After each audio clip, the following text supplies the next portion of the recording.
PM મોદીએ જમ્મુમાં AIIMS, IIT અને આઈઆઈએમનું ઉદ્ઘાટન હીરો કર્યું. લાલ વડાપ્રધાને રંગ અને જમ્મુમાં ઉત્તમ સ્વાદ. 30,500 કરોડથી વધુના કામોનું લોકાર્પણ કર્યું. પીએમ મોદીએ જમ્મુમાં કહ્યું, પહેલા જમ્મુ કાશ્મીરમાંથી આતંકના સમાચાર મળતા હતા, હવે તે વિકાસના માર્ગે આગળ વધી રહ્યું છે.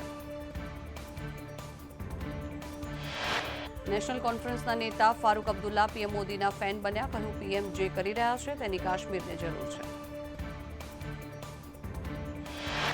બંગાળના સંદેશખાલીમાં બબાલ. સંદેશખાલી પહોંચ્યા બીજેપીના બે નેતા. સંદેશખાલી પહોંચ્યા શુભેન્દુ અને શંકર ઘોષ. છોટાઉદેપુર નકલી કચેરી કૌભાંડ મુદ્દે ગૃહમાં હોબાળો. કોંગ્રેસના તમામ ધારાસભ્યો એક દિવસ માટે સસ્પેન્ડ.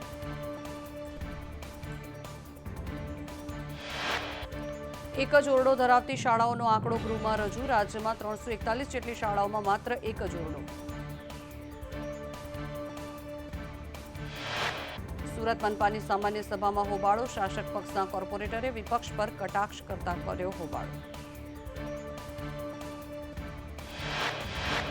અરવલ્લીમાં માતૃશક્તિ યોજનાના અંતર્ગત આપવામાં આવતા ચણાના પેકેટમાંથી નીકળી જીવાત. માતૃશક્તિ યોજનાના પેકેટમાં જીવાતનો વિડીયો વાયરલ. પ્રાંતિજમાં સરકારી જમીનના દબાણો પર બુલડોઝર ફર્યું. મટન શોપ, ગેરેજ સહિતની 11 જેટલી કાચી પાકી દુકાનો ગેરકાયદેસર દબાણ કરાયા. ઉત્તર ભારતના પહાડી વિસ્તારોમાં બરફવર્ષા યથાવત. જમ્મુ કાશ્મીર, લદ્દાખ, હિમાચલમાં સતત બરફવર્ષા.